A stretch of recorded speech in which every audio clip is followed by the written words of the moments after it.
Some people really need it. Listen to me, y'all. Do things, bad things with it.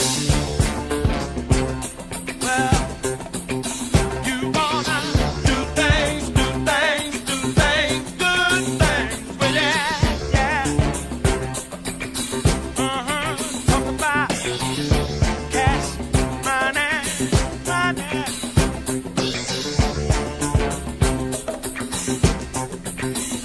Talk about gas money, dollar bills, y'all. Come on now. Yeah, yeah. Yeah, yeah.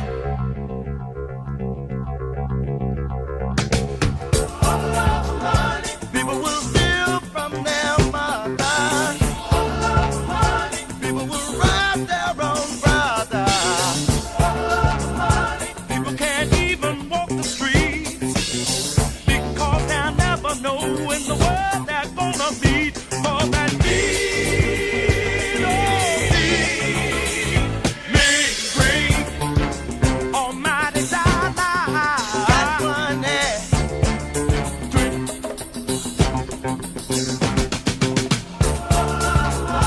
People will lie, they will cheat. People don't care who they hurt or beat.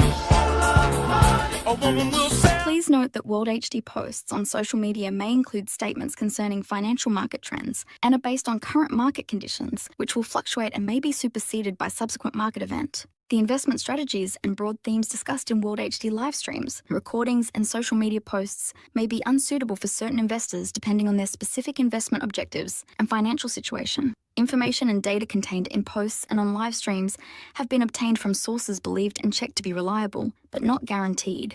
You should note that the materials on the social media platforms are provided as is without any express or implied warranties. Past performance is not a guarantee of future results. All investments involve a degree of risk, including the risk of loss. Any comments made in the materials are opinions with no guarantee that any expressed course of events will actually transpire, and no compensation has been paid to any person providing a testimonial or comments.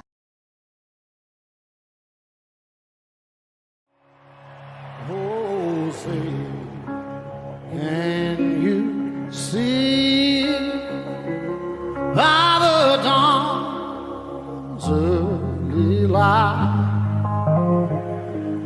what so proudly we hailed at the twilight's last gleaming, whose broad stripes and bright stars through the perilous fight. Oh, the ramparts we walked were so gallantly streaming, and the rockets regular upon spur, singing out, yeah, through the night that our flag was still there. Oh, say, does that star-spangled banner yet wave? Oh, the land of the free and the home of the brave.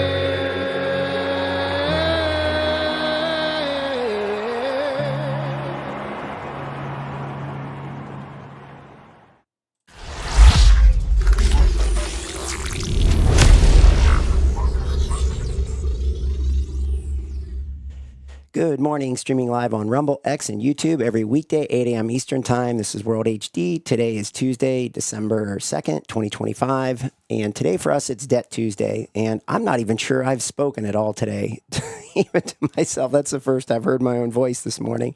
So it's probably a little rough getting out of the gate. That's pretty funny. I've been up for, I don't know, 4 hours. Okay. All right. So in the markets, we're in this pivotal range, and the pivotal range continues. And so we want to try to figure out what's going to get us out of this range. And so we'll talk about, well, we're going to bounce around a little bit today. It was a little crazy. A lot of things I wanted to cover.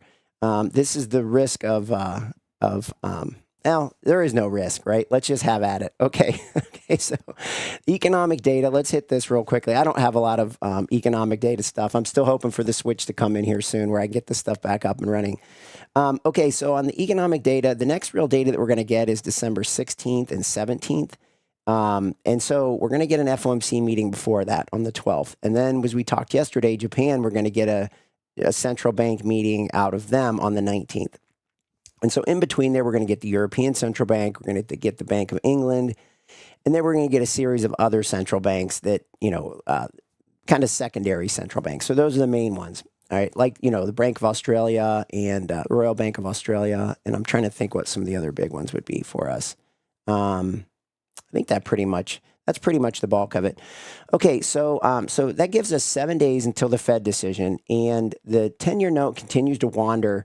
Just a very, very tough trade. At some point, this is going to become a great trade, right? In this 10-year note, that's for sure. This is how things cycle, right? So when we break out of this, what will move the needle, right? What will be the thing that makes these markets move in the stocks, in the bonds, and in the currency? This dollar was kind of hanging by a thread yesterday. It's climbed its way back up into the breakout zone. It's still hanging by a thread there. It's constantly hanging by a thread. And you can see gold. I mean, I've been trading gold, and last night I carried a position, which I don't normally like to do in gold on the short side. I carried a short position, took some off this morning, and then, I don't know, it hit like 42.10 or something an ounce. And this morning, it's ripped back up to 42.45. It's all over the place, and there's no reason for it, right? There's nothing going on. It should really be driving this gold market like that. It's just become a trading vehicle, and that's what markets do, right? Different, the enthusiasm or the trade. It's almost like I don't know how to describe it. It's almost like how can you describe that? Maybe I'll just describe it by the markets. Things will move to the stocks, and then to the bonds, and then to the crude oil market, and then maybe natural gas from time to time, and the metals, and so it's whatever the active market is, and that's why these markets, I think, are pretty much, they all trade the same, because it's really the same players that are moving around through all these markets. So we want to think about this: who are the different components? We've got the individual investors, we have the institutional clients, we have the hedge funds. We have the big long-term hold pension funds and so forth. And we're going to talk about that a little bit today with the, I didn't realize there were some statistics that came out, and I didn't realize how levered up the individual investor has gotten. And why would they have done that? Well, gold, buying gold ETFs, Bitcoin, right? That's another thing that would have drawn them in. The big tech. The AI, trying to catch this fear of missing out on that. I doubt many people are buying bond ETFs or other things like that. But there's an interesting product, if we have time today, I want to show you. I've wanted to talk about this before. They've made these interesting ETFs. You've got the BlackRocks, you've got the Spiders, you've got the Power Shares, right? You've got all these different entities that make these exchange traded funds, these ETFs. And there's another one out there. I forget the name of it off the top of my head, but they just got acquired by I call them Goldman Sachs. And the clip drives me crazy. It's good information and it's useful. I don't know, 5 or 6 minute clip. Maybe we'll run that at the end. It's good information on these ETFs because they're building ETFs that can provide protection, and it's good for portfolios. It's a really great product and a great concept. It's just Goldman Sachs just drives chills down my spine. Everything about them just, makes me cringe. But nonetheless, and even this guy he just totally cringe. I mean, he's just so polished and just, he's all smiles. But I've seen here's the thing, the guy's all smiles during the clip. But I guarantee you get them on the trading desk, and these guys cuss. They can't almost get a word out without cuss word here, cuss word there. Screw them, screw this, screw that. You know what I mean? But then the thing comes on, and they're as polished as can be. And so it's just. I've just seen these trading desks, and I know how things go. So anyway, all right, back to the point. Economic data. What's going to move these markets? Those are kind of our big data points coming. I think we have PCE data this week. We'll get back on that. Okay, so and I don't even have headlines ready today, but I do have a lot of clips and I have done a lot of research over the last day, surprisingly. Okay, so it's never everything. It's always a little something and a little something else. Okay, all right, and we may even trade gold a little bit here together. Maybe if we get a little time when we go to the charts, we'll just trade some gold. We'll see where it's at when we get there, because I'd like to peel some of this off if we get a sell-off. And we're at that apex, right? We've been talking. That's why we want to look at it for sure today too. Is we want to look at the apex on this triangle, and it's clearly the price action's above the apex at this point. But if this thing slices through there, that's what I thought we might get this morning, is sort of a trap, where they would set a trap this morning, and then it would be a chase that's on all day. Like, those are some of the worst situations, when people get trapped in a position, in a direction, and then they have to pile on, because once that momentum starts, it's very tough to find entry points, low risk entry points, and you wait and you wait and you wait. So again, most of the time when you're trading or investing or whatever, patience is your friend, like 80% of the time. 10% of the time, it's kind of mixed. And another 10, patience goes out the window, right? You have to just do things. And maybe it's more than 10, somewhere between 10 and 20. You just have to kind of do things. At least that's been my experience, right? And I'm not telling people how to do things. I'm just explaining my experience and, watching these markets so many times and trading. I mean, I can't even begin to imagine how many trades I've done. But the point is, all those trades, you learn these things, and I can really categorize all those trades into that thing. 80% of the time, I want to be patient. Patience pays. And then there's a certain percentage of time where you can't, you have to throw that caution to the wind, right? And it's just, there are times you have to do things, and it's a fine line, right? It's a very fine line. So the key is to err toward patience, in my mind. And on occasion, you have to be aggressive in certain ways. Okay, and that's the key, right? If this market gets people trapped, and then it gaps down and the chase is on, then the momentum's underway, it's very difficult for them to put on hedges and cover themselves. And then all of a sudden they realize, we're crossing some key levels. And then that's what makes these markets really go, is it's cross key levels, and then they have to start piling in, because they were trying to be patient. Now there's patience goes out the window, and they just pile on. So these are these highly momentum markets that can get going, right? Especially with these algorithms, right? And at some point, we're going to go into that window of time. I'm hoping I don't even have to trade then. I'm hoping I can just watch and observe, or at least trade very, very small, because there will be times where I think we're going to get into some pretty, especially when this debt market starts to go. Once these debt markets start to go, things will really get rattled, and we'll get some crazy markets. Okay, let me say good morning in here. We got Rachel. Good morning. Trumpet. Good morning. Oz. Sup, y'all. Sup, Oz. Let's see. Trumpet. Good morning to Rachel. Good. Geo Rich. Good morning. Gordon Q. There's always a good trade somewhere. You don't have to jump at everything, and that is so true. Good point, Gordon. There's always a good trade somewhere, and I continue to work on this. That's it's. At some point, we're going to get a basket of things we're going to look at, and I know I keep saying these things, but it's on the list. it's on the list. The list is long, but it's on the list. All right. Okay, so I wanted to cover this. Sam Altman was out declaring code red in the AI race today. All right, so what does this mean? How will the markets take this? How are they going to? The real question here is, Google kind of fell behind.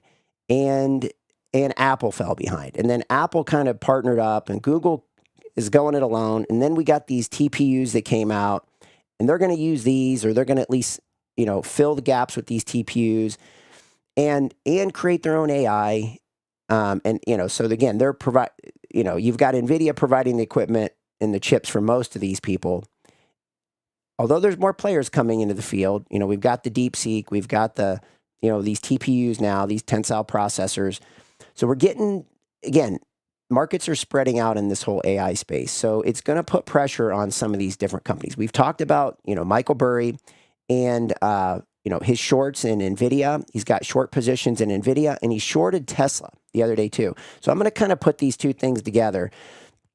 And I think this is a real key here is if we're heading to interesting times, and we're talking about AI, we're talking about Elon Musk, and I ran this clip yesterday, and I want to run it again this morning, is the Elon Musk talking about comedy within AI and the need for more jesters, right? So the jesters are in the castle. And so I guess my takeaway on this is that Elon Musk is saying, he's just coming right out and saying, that not only are we going to have universal basic income, UBI, but we're going to have high universal basic income. So essentially what he's saying is, we're going to have this AI. It's going to take a lot of people's jobs, but that's okay because it's going to make so much money and make everybody's lives so much easier. And then everybody's going to get just handouts, right? We're just going to give everybody high universal basic income. And that's essentially what he's implying. The problem with that is that's never been the path of history, where all of a sudden the wealth and the riches and the spoils get spread out to everyone. There's a reason why these guys are going for broke. There's a reason why Sam Altman's coming out and declaring a code red in the AI race. These guys are in a go for broke race, and they're spending tons and tons and tons and tons of money on this. And the biggest fear I have is, let's say you even win this race. We're talking about the biggest spend on the most transportable technology that I think has ever existed to man. So we could develop these large language models, develop, the outcome of all this compute, get it pretty close. Again, there's always going to be need to compute more, right? There's going to be new data, and so you're going to need more compute, right? You're going to have to calculate, compute, do whatever these things do to come up with whatever the answers that they come up with. And they do come up with some pretty good answers if you ask some pretty good questions, right? If you force them, they do aggregate data pretty nicely, at least the ones that I've been experimenting with. But you're talking about once you hit some point where there isn't a whole lot of new stuff that needs to be done, this technology, the product of these models can be transported very efficiently. So we could spend a ton of money, and I think I have this graphic. I hope I have this one. If not, I'm going to send it to myself while this clip's playing. And because you can see that the U.S. is spending by far the most compared to China. And this is a two-dog race, right? This is really the U.S. and China. And then you're getting people piggybacking on Japan, Saudi Arabia, and so forth. And so as we go into this race, I'm concerned that what if the U.S. spends a ton on it, and in the end, this is just transportable. So whoever's in control can sell this stuff off, okay? Like, for instance, the Biden, we're going to get into this with Ukraine, all the scandal. So this goes right into the scandal of what's gone on in Ukraine. $350 billion we think maybe the U.S. has spent on Ukraine. And you see $100 billion of potential money has been stolen by, who knows, right? People attached to this whole Ukrainian, money funnel, war, whatever you want to call this thing, okay? This whatever you want to call Ukraine, I mean, it's obviously a war, but there's a lot more that's associated with, from the biotech space, the whole war, the testing out equipment. We're going to look at Anduril today. I want to show this clip too of Anduril and show like what these guys are up to with all this technology of the drones and the, equipping, basically transitioning the human being into a robot, very highly skilled technological war machine. And so I think all this stuff connects, right? The AI, this race, this war, the money that's going into this, and how easily transportable the product of all this AI could be into some other location and destination, all right? So with all that being said, let me run this clip here. This is Musk. And I think the things that I really want to focus on, at least, I've been focusing on with this, is that, why, I mean, comedy. Everybody loves comedy. it plays to the heart, right? It plays to the soul in a lot of ways, right? It plays to the mind too, how witty, someone is with how they present something that's funny. And sometimes just how someone presents it is funny enough. It's a lot of it is the wittiness, but also the presentation and how witty the presentation is. But anyway, the point is this. Here's Elon Musk. This is one we ran yesterday, but this is Elon Musk talking about bringing humor into AI, and you'll see where hopefully you'll see where I'm going with this. You often make jokes. Me? Yeah, I like humor. One could argue I that... think we should legalize humor. What do you think? It's controversial stance. Is comedy going to be really hard for AI to get? Probably the last thing. Grok can be pretty funny. Yeah. You know what I suspected? Like, this is a far-off extrapolation, but when I see you make jokes on X and on interviews that you do, at some point I was like, maybe Elon has a model he's running in private and he's testing out comedy. Because the day that works, he knows it's there. AI can be pretty funny. So, like, if you ask Grok to do like a vulgar roast, it'll do a pretty good job. If you say even more vulgar and just keep going, it's really going to get next level.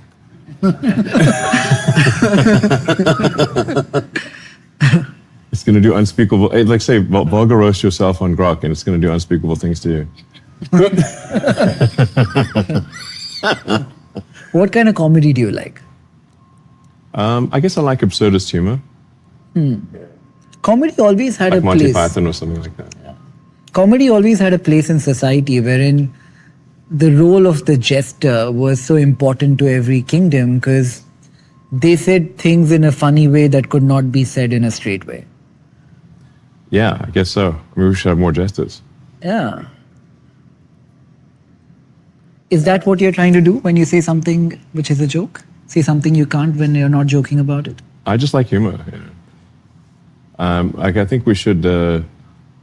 I like comedy. I think it's funny. People should laugh. It's good to generate a few chuckles once in a while. Yeah. It's rather. I mean, we don't want to have a humorless society. We're dry. When you So dry.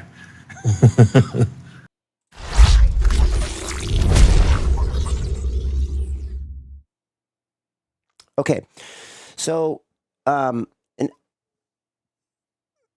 Elon Musk just got a $1 trillion pay package. Not quite, right? There's 12 tranches. I think it's over 12 years. He's got to meet all these all these different performance barriers to get this pay package. And so what they say is that this was really more about maintaining control of Tesla, which is really Optimus, which is robotics. So you're talking about driverless cars, the technology, the AI that goes into the cars, that goes into the driverless cars, that goes into the cameras, that goes into the data, the collection of the data, the processing of the data, the decision making from the data, and then obviously the robotics that's going to come off of this. So this guy I don't know if this guy has grand plans. I think sometimes he's given way too much credit because there's no way one human being, I don't care what his IQ, there's no way one human can put 7,000, satellites in the sky, dig tunnels in the ground, put chips in people's brains, buy X, and monitor that all the time, be the best at some video game, right? He was like one of the top 5 at this video game that people spend their whole lives playing. There's no way. And then that doesn't even factor in, the rockets, right? And, and then the Tesla cars, and then the Grok, and then he was part of OpenAI when it first started with Sam Altman. Okay, so again, I don't buy it, right? I think this guy's, essentially been made out to be a superhero. And so there's people behind him, okay? And I don't think he's even hiring all the people. But anyway, that's a story for another day. He got a $1 trillion pay package, right? And so here's the thing as we think about these stocks and what's going to move these stocks. There's dilution to the shareholders. And when he gets his pay package, he's essentially diluting everybody else's stake in this, okay? Because new shares are either being created or transferred to him through stock repurchases and so forth. And it's going to dilute shareholders value up to 3.6% per every single year, okay, of this pay package. So for the next 10 to 12 years, every single year he gets, whatever it is that leads him to that $1 trillion pay package, ultimately, he's going to dilute shareholders, okay, their shares. So what that means is he's just going to get a bigger and bigger portion, and everybody else is going to get a relatively smaller portion because of new shares being issued, more than likely, right? New shares being issued, probably not repurchases, but more shares being issued. And so you have this much, and then they issue more shares, and pretty soon your amount gets smaller and smaller and smaller as a part of the whole pie, okay? So your piece of the pie stays the same, kind of, okay, but everything gets shrunk because he gets more and more shares get issued, right, through this whole process. And I don't know all the details on how this thing's going to happen, but that's the key. Okay, so Michael Burry, okay, who we've heard about, he was a guy in The Big Short, and he's talked about shorting NVIDIA, okay, and pretty good timing, right? NVIDIA, he shorts it, and guess what? The TPUs come out, NVIDIA takes a hit, and now things are kind of stagnant there, okay? He also took a short in NVIDIA as well, okay? So what I wanted to do, let me see what I wanted to do with this. I think let's just kind of wrap this up, and then we'll circle back to this. I think what I wanted to say is that as we develop all this technology, and we look at someone like an Elon Musk, okay, who's making all these grand promises that people are going to have high universal basic income, right? And that AI is going to essentially take over, and it's going to be funny.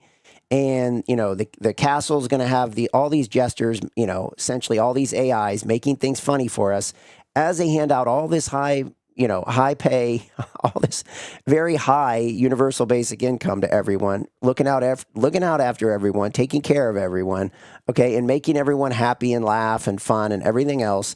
Then ultimately, this technology is going to stay domiciled in the U.S. And, we, the people, right, who again lead freedom, supposedly, okay, that's our goal, is to be the leaders in freedom, that this is going to stay here, and we're going to be able to retain all this technology, and it's not going to be sold off by anyone to Ukraine or to China or to anywhere else around the world or to Mars, right, or wherever else they're going to locate all this stuff, that none of this stuff's going to be sold off, and that all these investments that we're making, okay, are going to stay here. And this is what I wanted to show. Let me show you this here. Let me put this in there. This is that chart I wanted to show. Okay, so here we have this U.S. versus China in AI CapEx spending. Okay, so here you get Amazon, Alphabet, Microsoft, Meta. Okay, and that's that blue line, right? So you can see the amount of money that's been spent, up to 400 billion, I think, 2026 estimates. There's talk of 3 trillion, 5 trillion, $7 trillion going into this. Now, I don't know if I believe all that, but then we see China, their CapEx into this is Alibaba, Tencent, Baidu, SenseTime, which I don't even know what that one is, Kingsoft Cloud, and so forth. And theirs is very low. So the question is, these are the two in the hunt, right, for AI supremacy. And someone's going to win, okay, and someone's going to lose. And if you look at 2001 NASDAQ bubble as a reference point, okay, or 2008 real estate crisis, whatever you want to look at, and you see who spends the money and who goes bankrupt, all right, someone's going to lose out in this deal. Is it going to be OpenAI? Is it going to be Sam Altman? Is it going to be someone else? Is it going to be Elon Musk? Who's going to lose out? And when they lose out, who absorbs all that, okay? Does it go back to the taxpayer? Does it just get written off, through the banking system, bankrupt, and it gets bought cheap, basically it goes bankrupt and someone buys it 10 cents on the dollar or 20 cents on the dollar or something like that. Who wins this race? Because people are saying that China, actually, with this much spend, actually China could be ahead of us, right? And you look at that, you're like, how? Right? When we're spending that much money, how could they be ahead of us? Doesn't even seem possible, right? Because we just think the more we spend on something, the more we should get for it, right? That's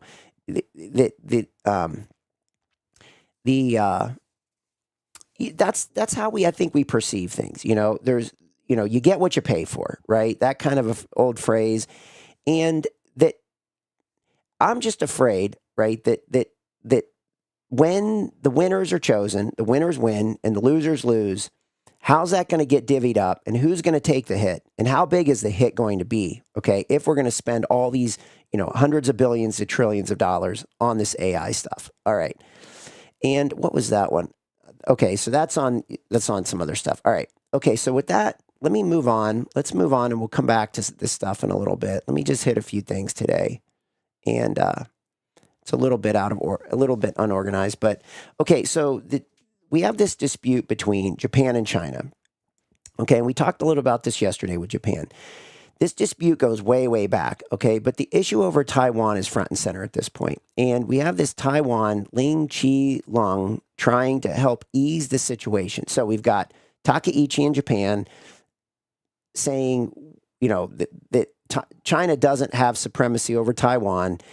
And we have President Trump backing Takaichi on the Asian trip, saying, anything you need, let us know. We've got your back. Okay, so she obviously, that gives her, a shield of courage, and she starts dropping, these comments into the media, into the social space, and China's been pushing back ever since. China did not like what she said. Okay, and so here we have the Taiwan. This is the Taiwan guy. This is man, these names are something else. Taiwan's Lin Chi-lung. Okay. Talking about this, and here is this clip. By not provoking Beijing, you feel, this is the way I'm reading it, you feel that this could die down sooner. Yes, I think so. How long? Because I think Japan has already shown its willingness, because it's in the parliament. Yeah, it's in the QA session. Yeah. So there are some backgrounds. Yeah, so it's not just a different policy change from the Japanese side, but for Beijing side, maybe take maybe a year to stabilize the situation. But for saving Xi Jinping's face, he has to do something to show his domination in the disputes. Okay, so how's this going to get resolved? This was part of that meeting that I was talking about. The defense side of this, who's going to control this Asian rim, and we know we've got the major players there. We've got Japan. Then we have North and South Korea. We know North Korea gets supplied by Russia and probably China, right, to create proxy wars, fired things over Japan, fire missiles, stir things up, make a mess of things. And then you have South Korea. We've seen the coup that went on over the past year there. Seems to me like it was U.S. controlled. Makes sense because it's obviously Western philosophy, Western mindset. Has been for a long time, again, that battle between communism and capitalism, that whole concept. And South Korea sells a lot of goods into the U.S., right? Electronics, cars, so forth. Been very successful at doing that. A lot of other things too. Steel, they've been very successful with steel and so forth. Putting up a contest against who? China. Okay, cheap steel. Then obviously, we go down in that region. We've got Vietnam, Philippines, Taiwan, Australia. Okay, all these areas that kind of feed into China, okay? And China is becoming this big behemoth. And the key is right there, he said it, Xi Jinping is going to have to save face. So this is this thing that's going on, this battle that's going on between these two. And I think this battle's for real, right? This is the battle for who's going to lead Asia, okay? I'm not sure that the battle between the U.S. and China is as real as this battle is between Japan and China, okay? So, but without getting into too much detail on that, Japan is willing to shoulder more of the security concerns across this Asian region, okay?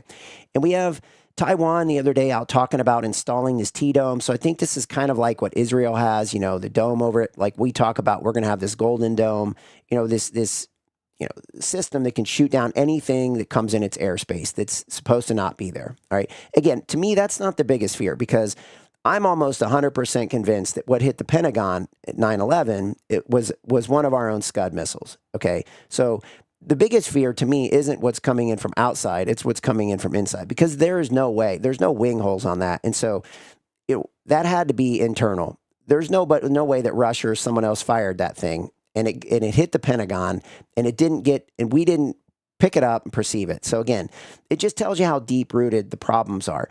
So to me, these domes are all great in concept and story, okay?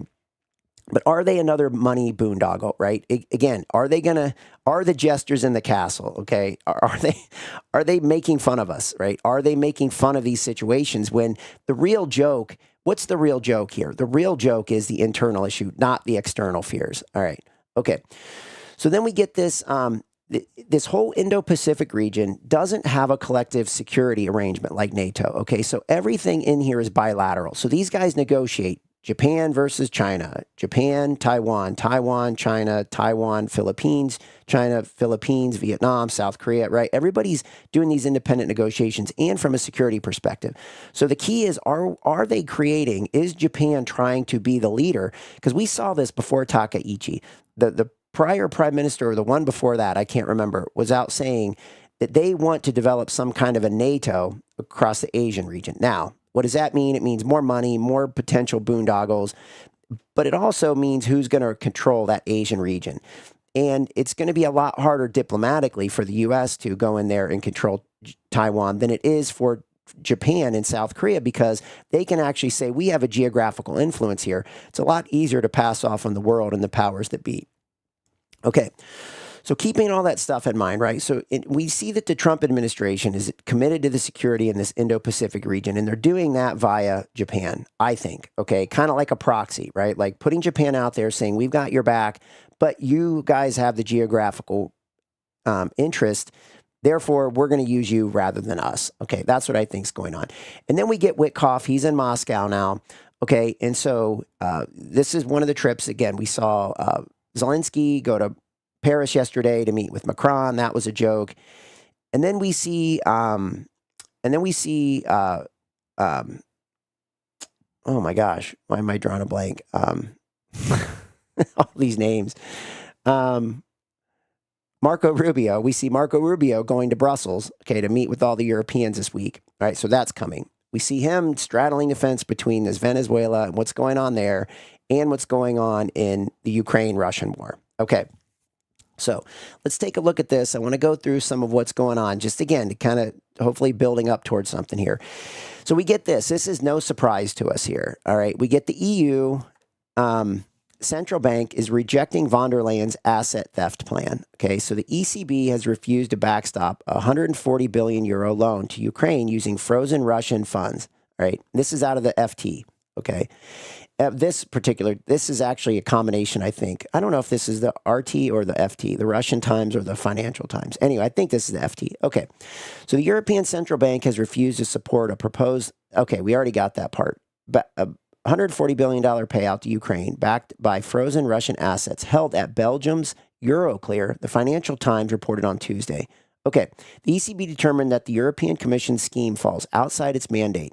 The EU has spent months trying to tap frozen Russian central bank reserves to back $140 billion or $160 billion reparations loan for Kyiv. Belgium, where around 200 billion of the assets is held at the privately owned Euroclear clearinghouse.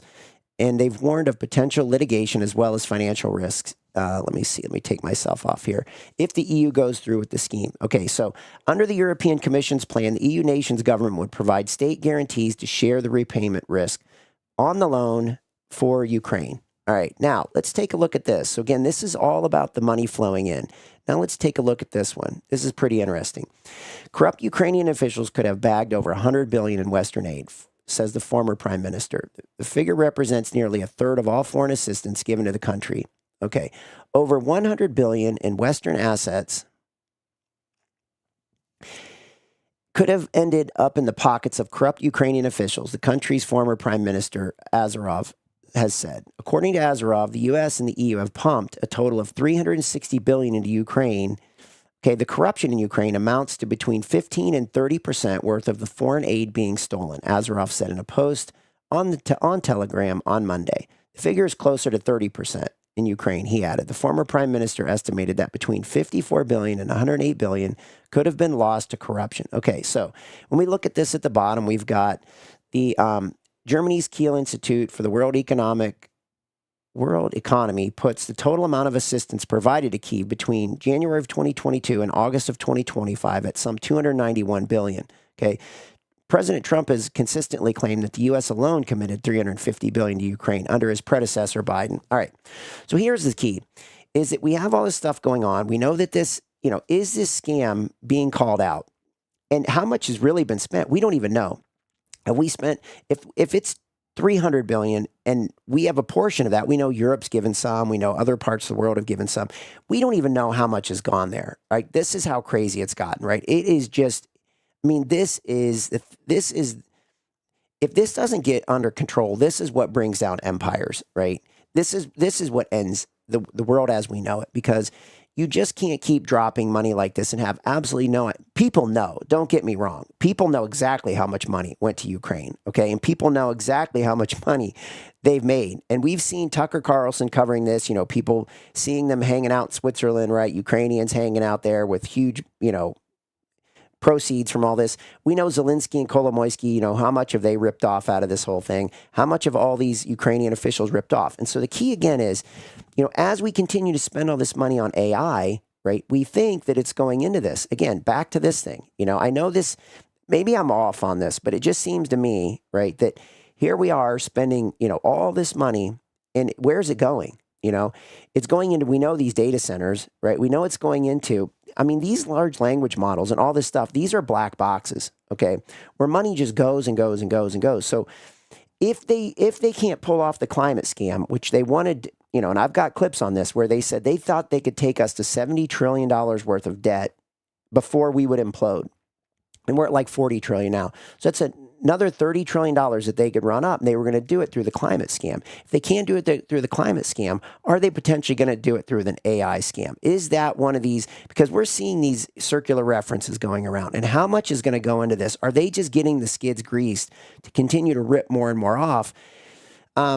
It's kind of like a football stadium, right? Maybe people, this upsets me when I see how this gets done, right?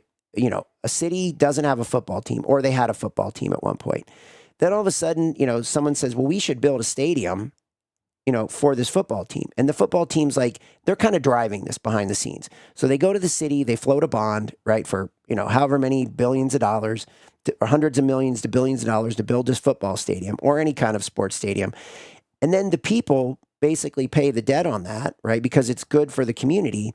And yet the football team gets to come in there and they can use it. They pay rent, right? They pay interest and so forth. And then they put all the shops around there. But a lot of times they set that up for their benefit.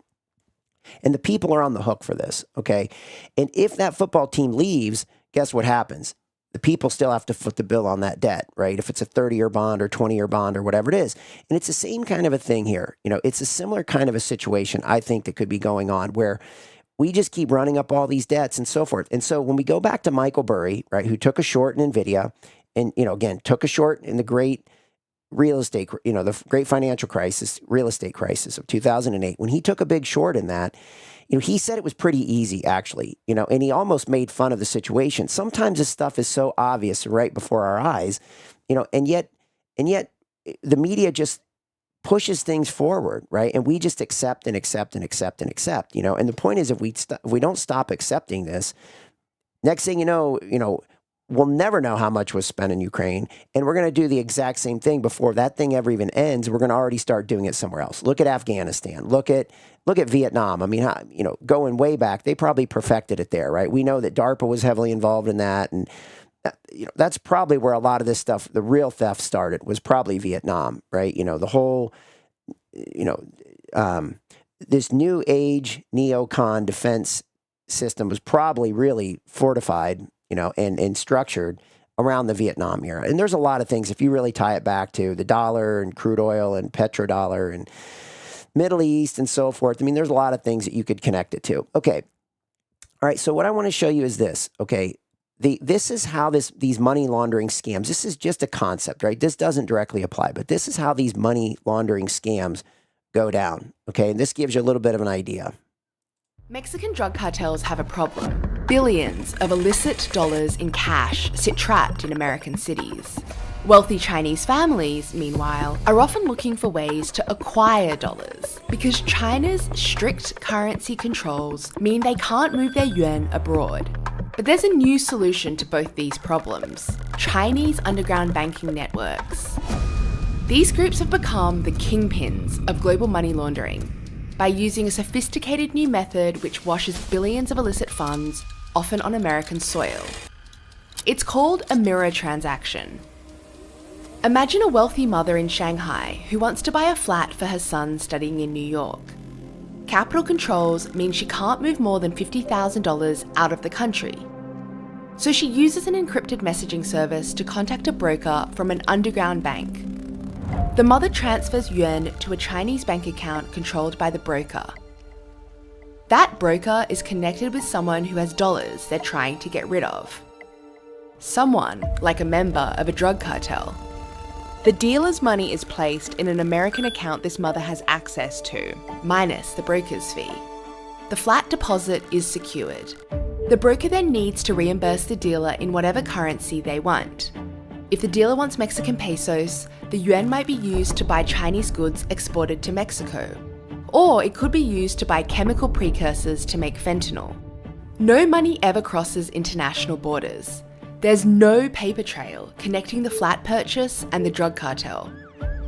Much of this is happening on American soil using American banks. Sometimes fake accounts are opened by corrupt bank employees. The dollars in these fraudulent accounts make up a tiny proportion of the money moved by Chinese brokers. America's Treasury estimates Chinese money laundering networks moved $312 billion through American banks between 2020 and 2024. The actual figure is likely much higher. These networks are operating on an unprecedented scale, and that makes them difficult to police. Back in the 1980s, when Colombian cartels ran money laundering networks, authorities were able to shut them down through a combination of extraditions and asset seizures. But police today can't access encrypted messages the way they used to listen in on phone lines. What's more, these vast underground banking networks operate across far more jurisdictions, taking advantage of the gaps between incompatible financial systems. And that means that, for now, brokers around the world will keep on cashing in.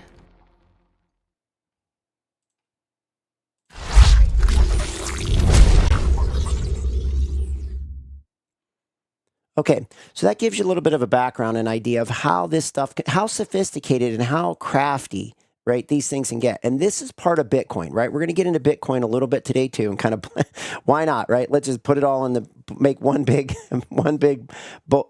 soup pot of jambalaya, right? We'll make one big thing.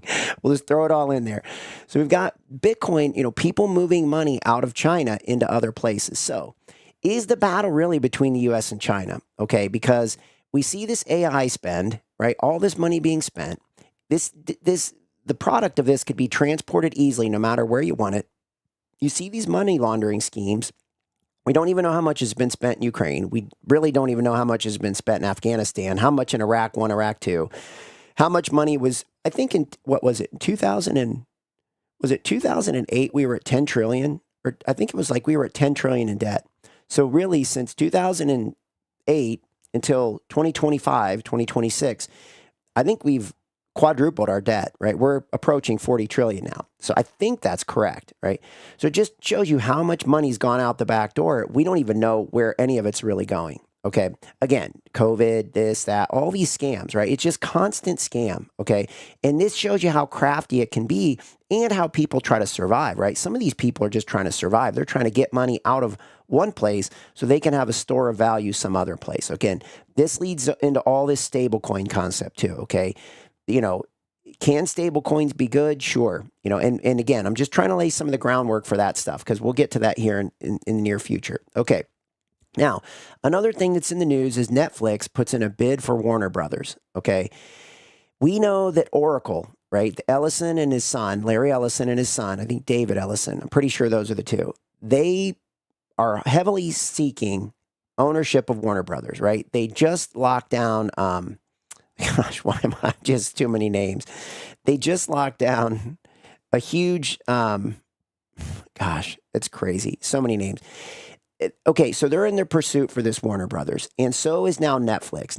Now, this makes a little more sense for Netflix because obviously, you've got movie production of shows, short sitcoms, short all these series of shows, whatever.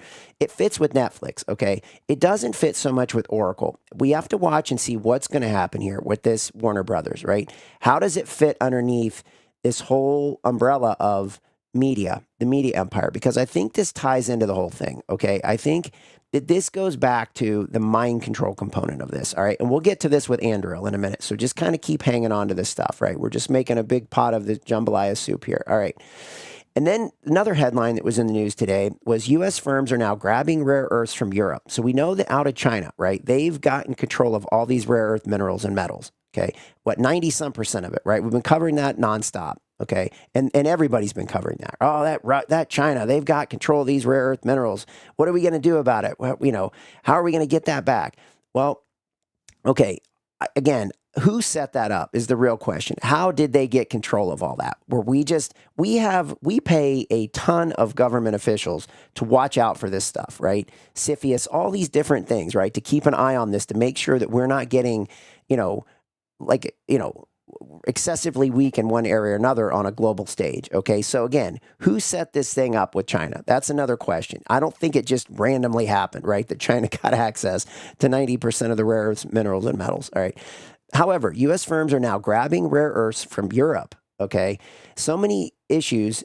So there's been so many issues with getting it out of China, and the U.S. companies are winning this race on securing rare earths that Europe needs to rearm defense and electric vehicles. So we know, it goes into these magnets, it goes into all these different things, right? These rare earth minerals and metals go into all these chips, all this technology, all this stuff.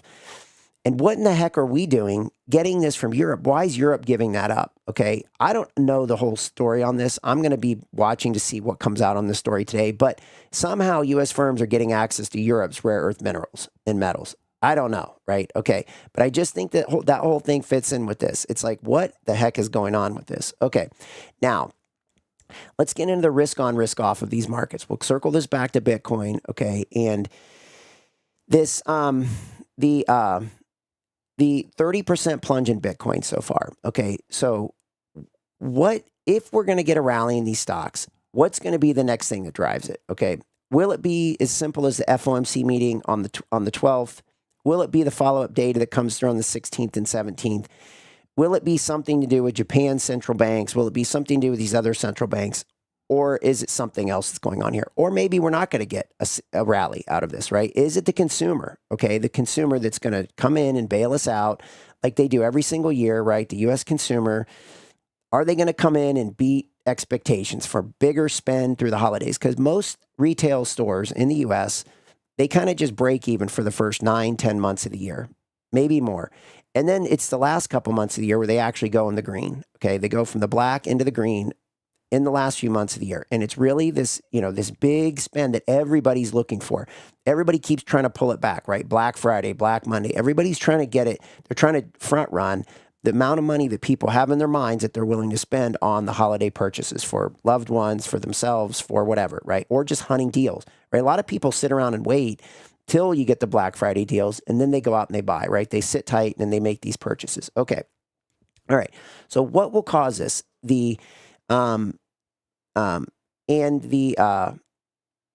lot of this Bitcoin issue is some of this, again, I don't really call it Bitcoin. I just call this risk on, risk off. All right. Are people moving into risk, whether they understand it or not? Are they moving out of risk, whether they understand it or not? Okay. And is Bitcoin done going down? Well, is Michael Saylor still in business? We've covered that with MicroStrategy. Okay. They've got all this Bitcoin at 77,000 average price, maybe higher because he's been buying more. So it would bring his average price up. Okay. And so the question is, has that Bitcoin pinata been busted open? All right. In the process. All right. Okay. And so with that in mind, I want to go through a couple concepts around the trading. And one of the things I want to talk about here is how involved have the individual investors been and how involved the institutional investors been. And before we do that, let's run this clip though. This is a bill that Tim Burchett, okay, congressman out of Kentucky, I think, this guy seems like a great guy, right? Simple dude, not looking to enrich himself in Washington, D.C., pretty outspoken, pretty level-headed. And he's out in the media doing quite a bit of stuff. And this is a bill that he put together to shut down the trading that takes place in the House and the Senate. Okay. And he tells you it's basically going nowhere. But here he is, talking about this bill. Thank you, Paul. Thank you, Seth. Thank you, Brian.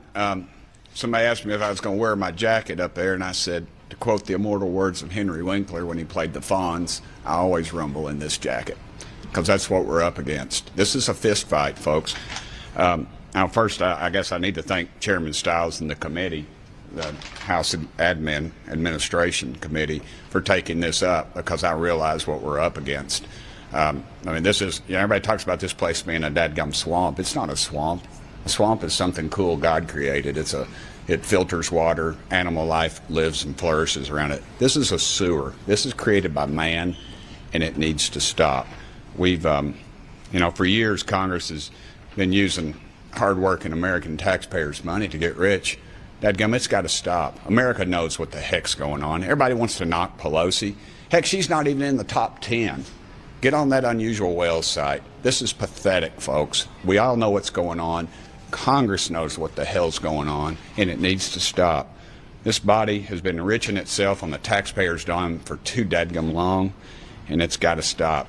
This place is crooked, and is crooked as a dog's leg. That's an old East Tennessee saying, but it's the truth, and it needs to stop. America knows what's going on. We're in committee meetings. We hear things before y'all do. We can make those connections. When you see a member of this body making 400, 500, 600 trades a year, you know something's wrong. Everybody ought to do like I do. I got my buddy Tommy Seiler, who invested in my mutual fund. I ended up having to cash it out because my daughter's going to school. I'm not a wealthy man. But look, this thing is broken, and it needs to be fixed. And this is the right avenue to do it.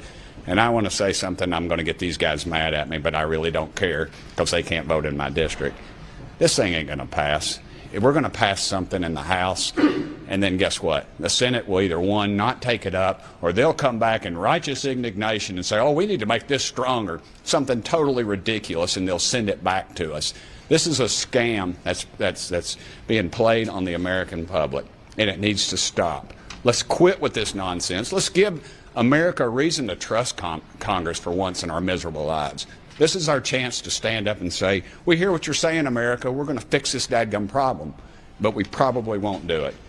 And I'll remain ticked off the rest of the day because of this. And it needs to stop. I want to thank all these folks, really. I joke around about it. You want to talk about something that, we all working together? Dadgummit, this is the issue. This is the issue where Democrats and Republicans.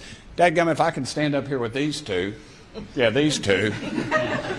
I mean, people back in East Tennessee are going, what in the heck's Burchett doing sitting next to Proud Paul, for goodness sakes? Well, I'm not going to beat her in her district, and she sure as heck ain't going to come down to East Tennessee and beat me. But this is an issue that America's united on. We ought to get behind this thing. You all in the press, it would make a hell of a lot of sense if y'all would put the pressure on Congress and make us do the right thing for once in our miserable lives. Thank y'all. Sorry I'm suggesting. Okay, so just another place, right? Again, back to the castle, the Jesters. The Elon Musk and AI being funny. Again, to divert us away from what this. And so. All right, trying to pull this together. The individual investor looking at these statistics, okay, I didn't realize this is the case, but FINRA, okay, I forget what FINRA stands for, but it's one of these governing bodies that, supposedly watches out for the individual investor and, and consumer, right, that whole thing. Again, probably do no job, probably useless government agency, okay? Put it this way, I've never seen anything positive come out of FINRA. I just forget the name of it because anyway. The point is this, right? The FINRA margin loan growth has been increasing at a 35% pace over the last 6 months, okay? What this means is that people are being individual investors are getting behind things like Bitcoin, things like gold ETFs, right? They're piling in because they're hearing everybody's doing well, right? Congress is betting in the stock market and they're crushing it. Nancy Pelosi or whoever else, right? They're hearing that, somebody made a fortune in NVIDIA, right? Or somebody did this or somebody did that, right? So again, now they're chasing. They're probably not making good decisions long term. They're just piling into momentum trades, right? They pile into gold and then gold gets crushed. And then they think, uh-oh, right? And then they got to sit with this thing for a long period of time. They pile into NVIDIA while Michael Burry is shorting it, okay? And then they get stuck. They pile into Tesla, okay, or something like that. But the idea that Elon Musk is going to be your savior and he's going to pull you through, right? And it's all, and not only that, he's going to give you humor through the AI, okay? Because XAI is actually, you know, Grok's actually funny, okay, according to him. Okay, so the point is this, you know, what we want to do is look at this stuff and trying to just get a big picture of what's going on with all these different things and what can move the needle. Now, let's take a look at some charts here. We haven't looked at anything today. I want to take a look at, let's look at this. So we've got this Dow, all right, and we've seen this thing go from, right now I'm focusing on this one a lot, and the reason for that is, let me see if I can pull this off. There, and there, and there. Okay, and then there. All right. So the reason I'm keying on this one is that it came back in, spent a lot of time. Again, this is all residual stuff. Now, I'm going to be updating some signals here on a couple different markets this week. All right, we've got some new signals.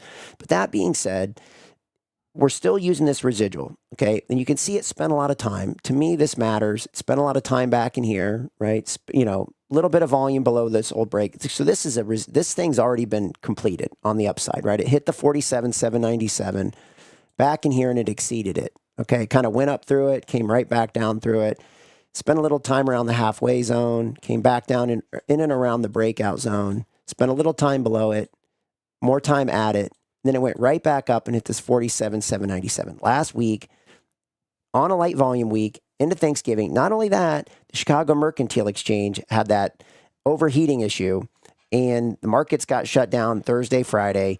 So the volume was even lighter, okay? Because who's going to step in when the largest derivative exchange on a Friday after Thanksgiving is already down? So again, light volume, this market gets lifted. What are they doing here? Okay, now that it's being held up here, are we going to hold it up here into some heavier volume points of time where they can actually come in and liquidate? That's the key. For me, this is the one I'm watching right now, this 47,797. This is the best way to manage the risk as far as I'm concerned in these stocks. Okay, let's take a look at this. Let's just I haven't looked at the S&P yet this morning. Let's take a quick look at that. So it's probably just wandering around in here. Yeah, it's hanging out below the 6909. Again, the two white dash lines, 6909, 6574, and it's just kind of hanging out. It's closer, by far closer to the 6909 than it is the 6574. All right, let's take a quick look at NASDAQ. We haven't looked at this one in a while. I don't even have a reference point on this one. I haven't even been watching this in a while. It did come back and test this 24,165 at some point. Here it was. So this was last week. This was not last week, the week before. So this would have been November 20th through November 22nd, 21st.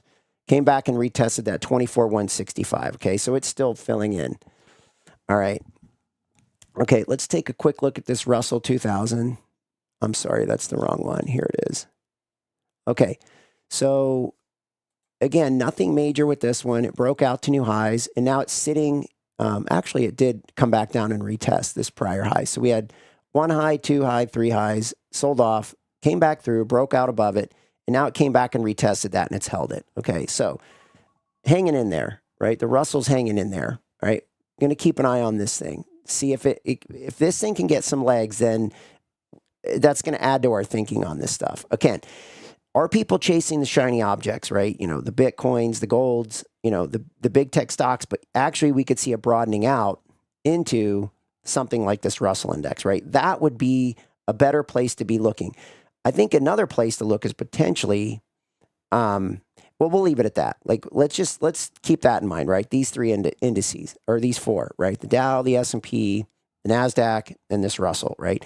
We'd love to see this Russell come in and actually start making a move. That would give us a good sign that there is growth coming in, and it would set us up for a strong 2026 of a broadening out of the markets. All right, let's take a look at this 10-year note.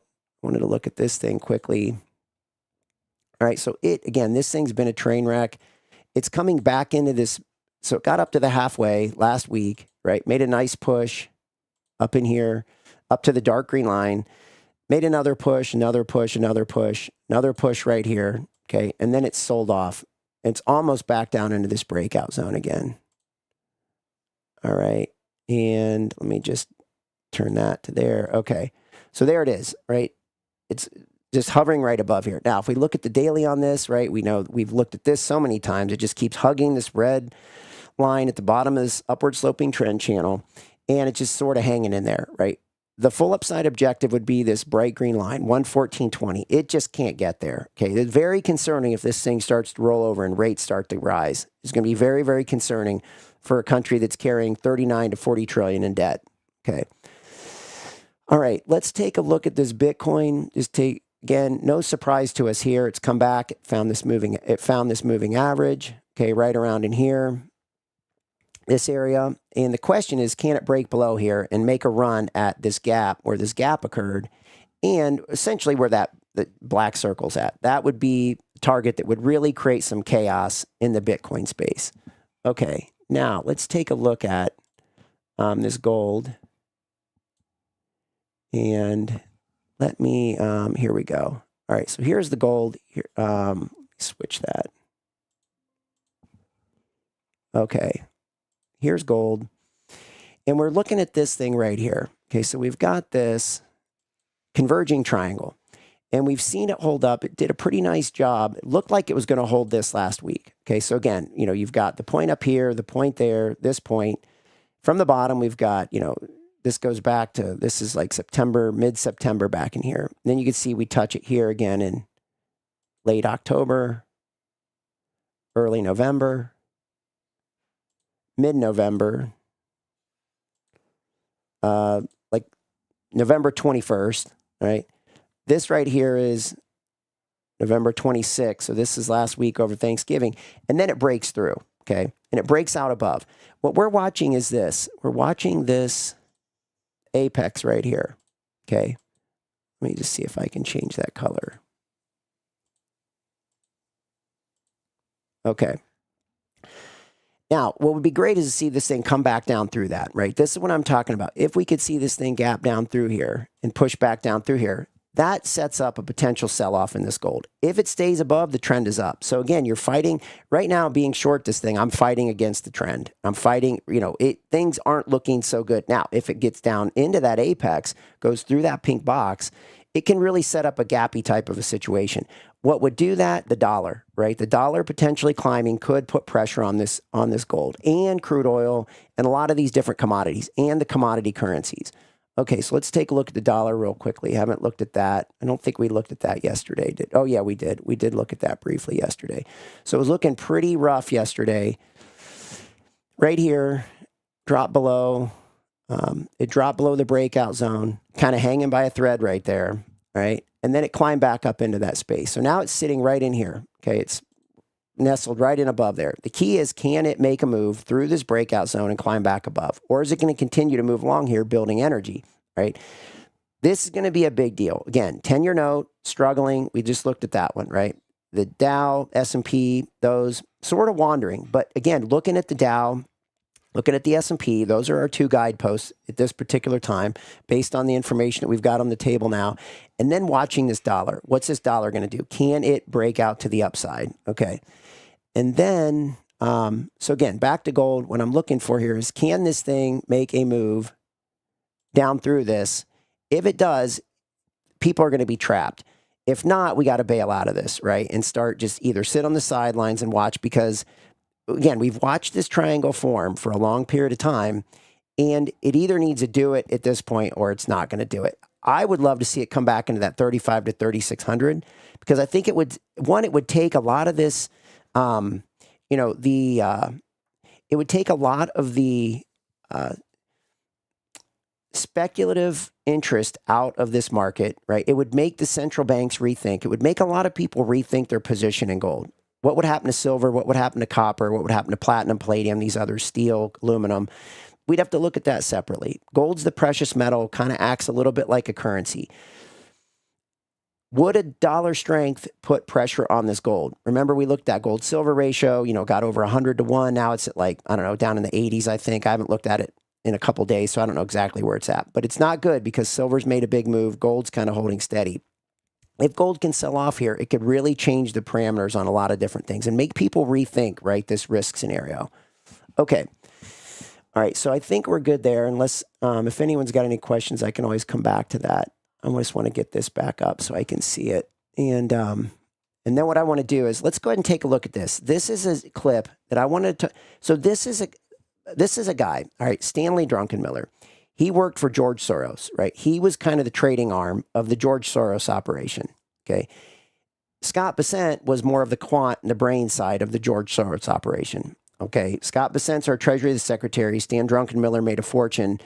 And then he set up his own firm once he separated from Soros and so forth. But this is him talking about, this is quite a few years back, but this is him talking about charting, technical analysis, and fundamental analysis. And I think he's pretty spot on here. I think this is pretty good information. And here is Stan Druckenmiller. You know, the technical versus fundamentals. When you're making an investment decision or a trading decision, how do you piece the two together? How much time do you spend looking at charts today? Okay, so every night at about 4:30, I get 272 charts. They cover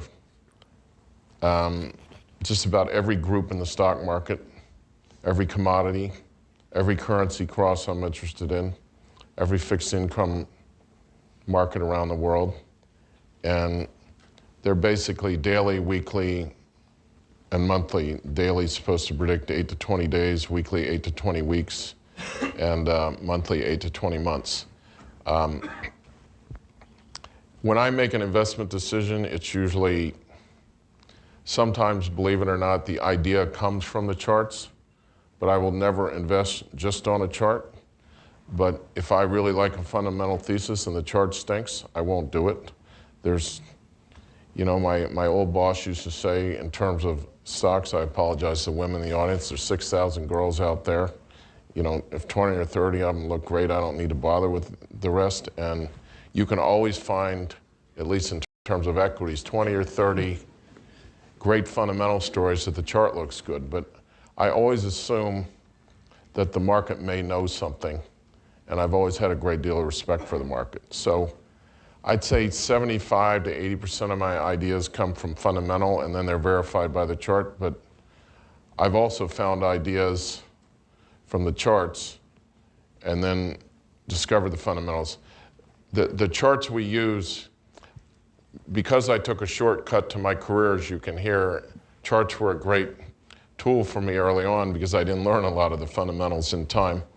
But I was introduced to all the top chart systems throughout 20 years, and we ended up buying a system and bringing it internally. And because it used second derivative rate of change, these things will often bottom a year to a year and a half before the fundamentals, so they'll give you time to study the thesis. So that's why sometimes the charts actually generate the initial idea and then go and try and find a story.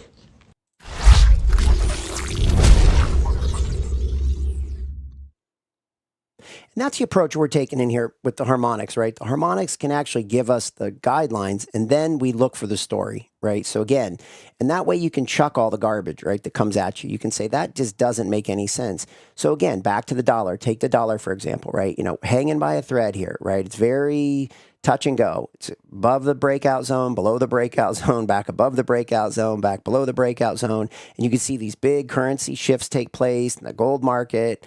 You know, what's going on with crude and what's going on with the 10-year note and these different things. So if this dollar starts to move, this is going to, especially on the upside, right? And we can get into the reasons why, and we will, with stable coins and these other things here in the near future.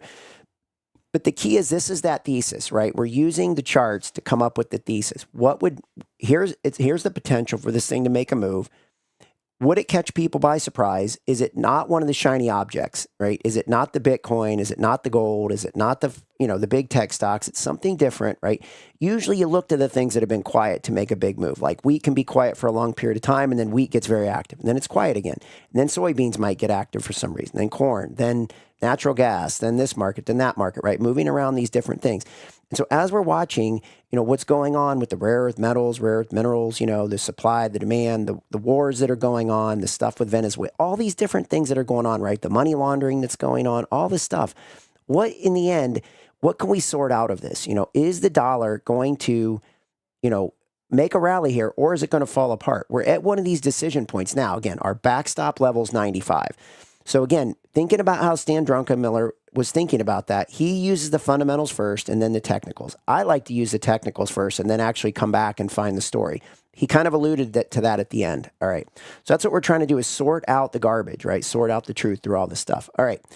So on that front, okay, we've got Hegseth has been in the news, right? War crimes. Okay. They're trying to pin him with war crimes. Again, to me, this is total nonsense, right? How about the jab? How about 9/11? How about the great financial crisis? Nobody goes to jail. Those are bigger war crimes in my mind than a couple people in a boat that, may or may not be moving drugs, whatever. Again, no death is good. All death is bad death, right? The point is, it's narrative control, okay? And so all these people commit all these crimes over and over again. They steal from us billions. We don't even know how much money went to Ukraine. Where's the war crime in that? You know what I mean? Like, who's funding that? We funded that. How can you blame Pete Hegseth for this when you're funding hundreds of billions? You don't even know how much you funded to kill how many thousands of people. It's complete nonsense, right? So we think we have a constitutional republic, okay, but has anything really changed from the tyranny all throughout history? Okay. And so we have these laws and rules, and they only matter if they're enforced and respected. Okay. And here's Tim Burchett again. Okay. And again, from Tennessee, not Kentucky. Here's Tim Burchett again talking about this whole thing with Hegseth. And this guy's lights out. This is just perfect. I saw TZ Burton, dangummit. Here he is again, dangummit. Congressman, there are reports that one of the boat strikes didn't initially kill all the people on board, and then there was an order for a second strike to kind of kill the remaining people who survived. Many experts are saying that's a clear violation of existing frameworks for both U.S. and international law. The Senate Armed Services Committee is already deliberating over holding hearings. Do you foresee the Oversight Committee taking up this issue?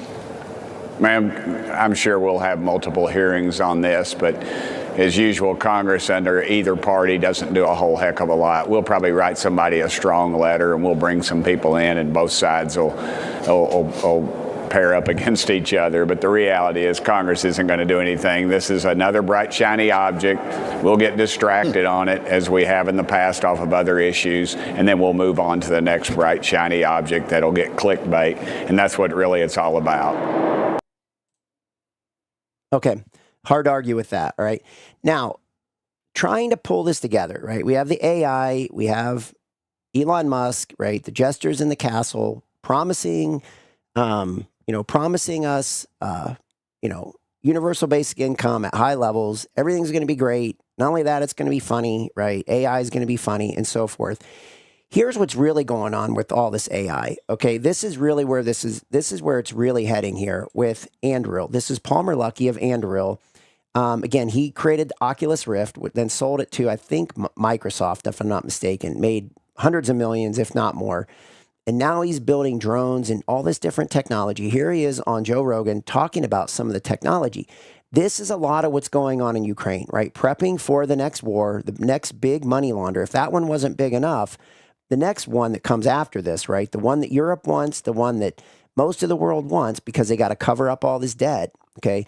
This is where this stuff is really heading right here, okay, with all this stuff. I think this is where a lot of this comes together, is right here with Palmer Luckey. Talking a lot. And Whoops, wrong one. A lot of Hopefully flows. I have this one. For about 18 years, money flowed into the U.S. market from foreigners. It went from I'll tell you what, $3 trillion let me do this. I'm going to load it up anyway, because by one measure, 28 trillion. Earlier, maybe let me fade that over. Ago. I'm going to load this up, even though it's not right there. I think I can load this quickly. Something didn't come through, but I can do it anyway. Here we go. Here it is. Okay.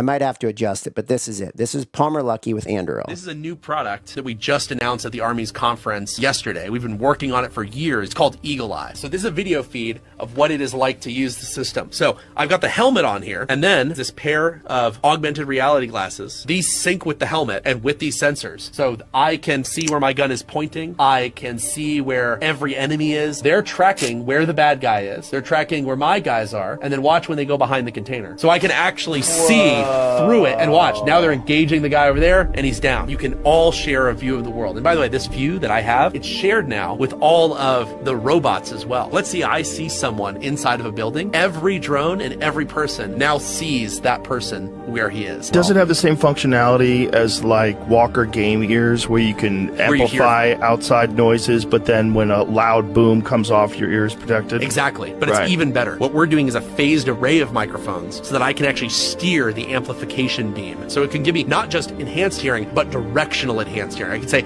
I want to listen to what that guy 100 yards over there is saying. Try taking these on, and you'll feel they're a bit heavier than normal glasses. They're also ballistic rated glasses. So you see in the front and then also on the sides, these can take pieces of frag. So if someone's attacking you with a drone and it blows up, this is going to keep those from going into your orbitals. Pop that off. So that's a mission shield. So the mission shield is a piece that allows you to reconfigure the glasses for different use cases. That's just a normal ballistic mission shield. We have another mission shield that protects you from laser energy weapons. China has a bunch of directed energy laser weapons, some of them for taking out drones, others designed to blind human troops. Whoa. And so we're designing mission shields that protect you from those types of emissions. The main battery is this. So you ever used ballistic plates before? Yes. So this is a standard geometry plate. The cool thing about this is it's a combination battery, computer, and ballistic plate. I've made it where I've eliminated something like 10 pounds from the soldier's ruck. Dude, I will this is note, all so cool.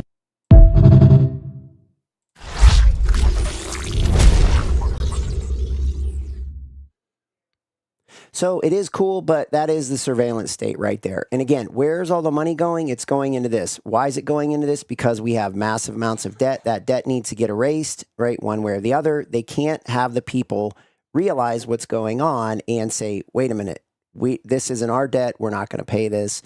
It's your debt. Bye-bye. We're living in our own private network, and you guys get to take all the garbage you've created, and we're going to separate from that. Again, we the people have that ability to do that. The problem is if we don't understand where this is going and we don't see what Elon Musk is doing, if we don't see, the promise of high universal basic income is a farce, right? If we don't see the jesters and trying to make this all funny, right? Because it is funny, but it isn't funny at all at the same case, right? Because what we're seeing there with this technology, that is the surveillance state. That is how they, one, create the next war, but two, create that surveillance state that when they bring in that war, and that war's fought that way, that's how the system's going to run after that, right? Post-World War II. We could go through post-World War III. We could go back to World War II and we could see all the things that came out of that, okay? A lot of things came out of post-World War II, especially the U.S. becoming the financial center of the world, New York, from London, and so forth. All right. I'm going to run this last clip on the way out. This is a guy, I hope I have this. Sometimes these things just don't load right. It is, it should be this one. This is a guy, again, Golden Slacks, okay, Slick Rick, and he's talking about a great product, though. So the concept is good. The presentation's fantastic because that's what these guys are paid to do, okay, is look perfect. But the concept is good here, right? Creating these these ETFs that build in things to them that provide protection. This is quantitative work being done that could really benefit people as these markets get overvalued, as these debt markets get overvalued, as these debt markets sort out what's going on. These are the kind of products that can merge these different things together in a unique way. All right. So just check it out. I'll be talking about this more in the future. Here is a guy from Goldman Sachs talking about these unique ETF products. We start with new entrants into the industry. We talked to a lot of them on this show. I'm just gonna in load particular, it up anyway, 60 have joined the industry from 2024 to year-to-date 2025. And you can see it's really been a ramp-up starting between 2020 and 2021. And why buy Innovator Capital? It's $28 billion worth of buffer ETFs versus try to build this out at Goldman Sachs in-house. I mean, so much credit goes to the team at Innovator. They invented this space back in 2018. They invented defined outcome ETFs. I mean, they have a history of innovating in this space. So they build out this business, they invent the space. Over the last 7 years, they've been able to scale the business to be $29 billion. But in addition to that, they have a full suite of products that cover all the different horizons that we see across the defined outcome space. Plus, they have an incredible team, 70 individuals that are extremely talented at talking about these sophisticated strategies, working with clients and articulating these to investors and showing them how they can use them within their portfolio. So when you bring all of that together, it just makes so much sense to add it onto the platform that we have. And let's talk about the price tag a little bit. So $2 billion, for that you get $28 billion of existing AUM. I was taking a look at the reaction piece from Bloomberg Intelligence.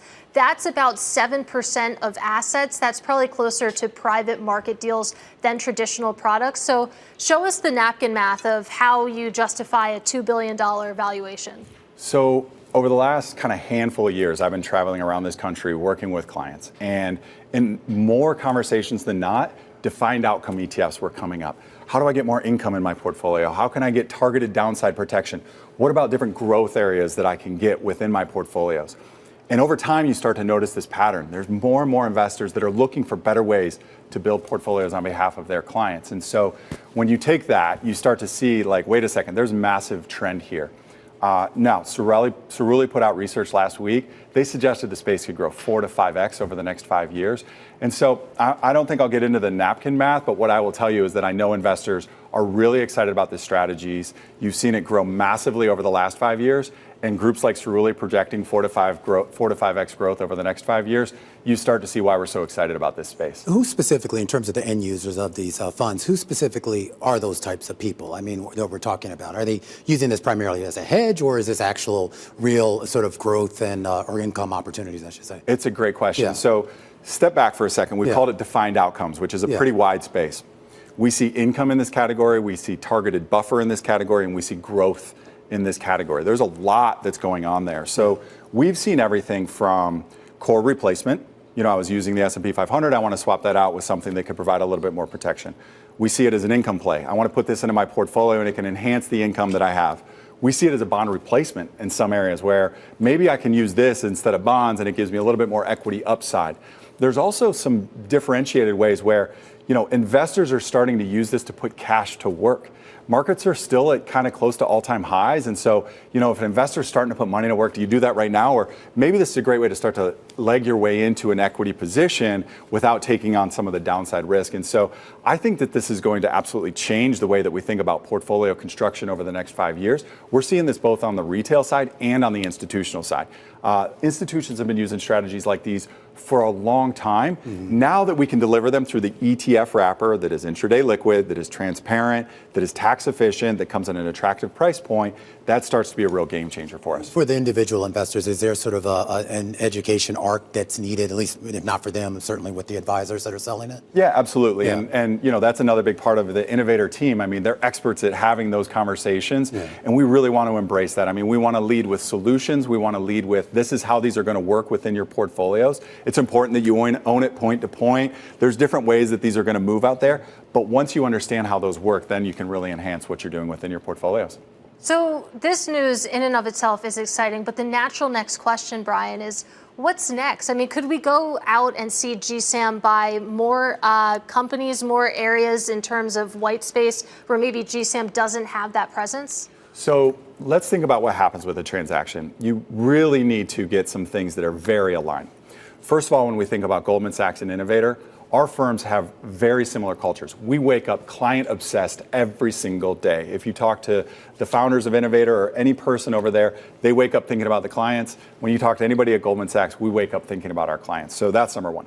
Number two is...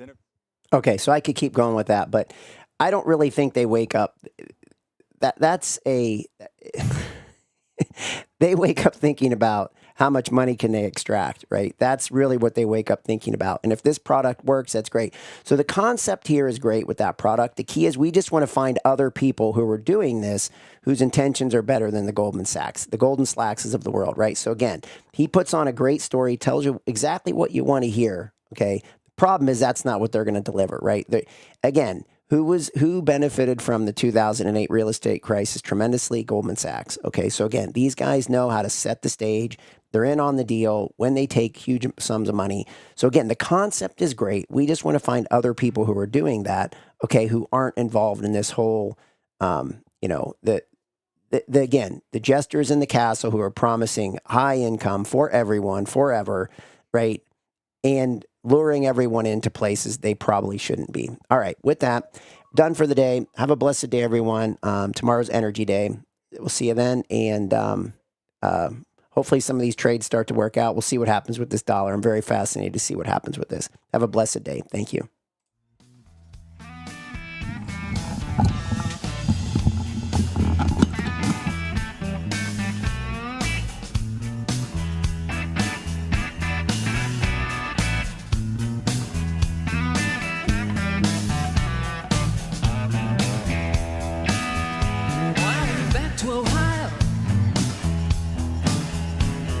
City was gone. There was no train station. There was no downtown. Somehow it had disappeared. All my favorite places. My city had big